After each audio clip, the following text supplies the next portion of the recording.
Hey guys, I'm back. For today's video, I took some time to sit down and come up with what would be the most frustrating thing to play against in League of Legends. My immediate thought was Janna. Then I thought, what could I do to make her even more cancerous than she already is? After some time, and some help from a friend, we came up with the topic of this video, 7 Shield Janna. This time, instead of your team reporting you for playing something eye-bleedingly awful, it's going to be the enemy team reporting you for giving them the most stressful game of their entire league career.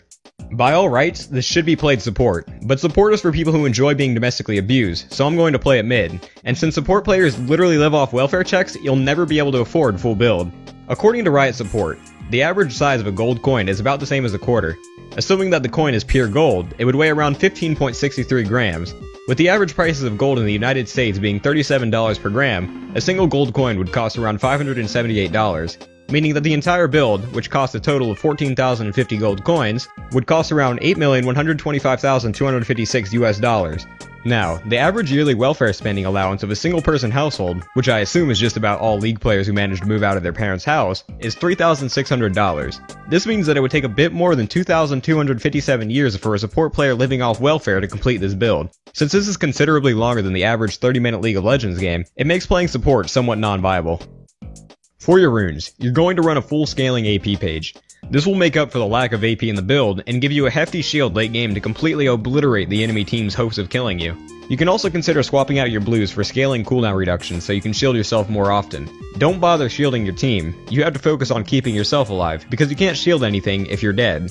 On your mastery page, you're going to pick up Runic Armor and Courage of the Colossus. While it's tempting to grab wind speakers for the bonus shield size, I never do. It's not worth it to give up your pride as a 7 shield Janna to become a shitty 6 shield Janna.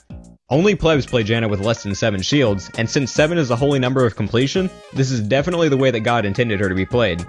The most important summoner spell is Barrier, for obvious reasons. For the second spell, you can choose pretty much anything that isn't Smite or Ignite.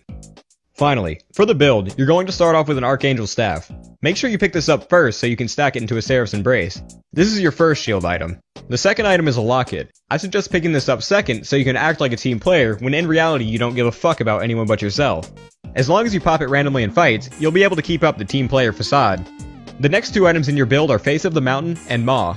These are 2 additional shield items that increase your chance of surviving while simultaneously decreasing the enemy team's mental stability. The final item that you're going to pick up is the Guardian Angel.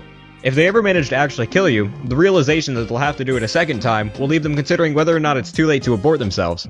For your boots, you're going to pick up Ionian Boots of Lucidity. These will allow you to spam your abilities more often and reduce the cooldown of your barrier.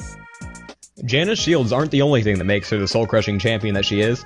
Her Q sends out a tornado in a straight line that knocks up and damages anyone it hits. The longer you charge her Q, the more damage it does, the further it travels, and the longer it knocks people up. You're going to max this skill last because the knock-up duration doesn't increase if you put more points into it. Whenever you take a point in W, it spawns a little bird thing that just floats around and gives you extra movement speed. You can also activate your W to make the bird launch a kamikaze attack that slows the target down. I wouldn't recommend using it this way because it will piss off PETA and cause you to lose the passive movement speed bonus. You'll be maxing the second because it gives more movement speed the more points you have in it, and the faster you move, the easier it is to escape. Janna's E, and the ability that you're going to be maxing first, allows her to shield herself. That's about it. Use it to shield yourself. There are absolutely no other uses for it at all.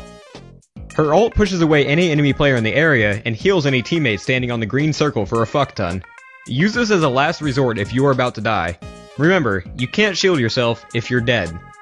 By effectively utilizing all your abilities and all 7 of your shields, you'll be able to make the other team want to quit the game and start up a new game of 6-bullet Russian roulette.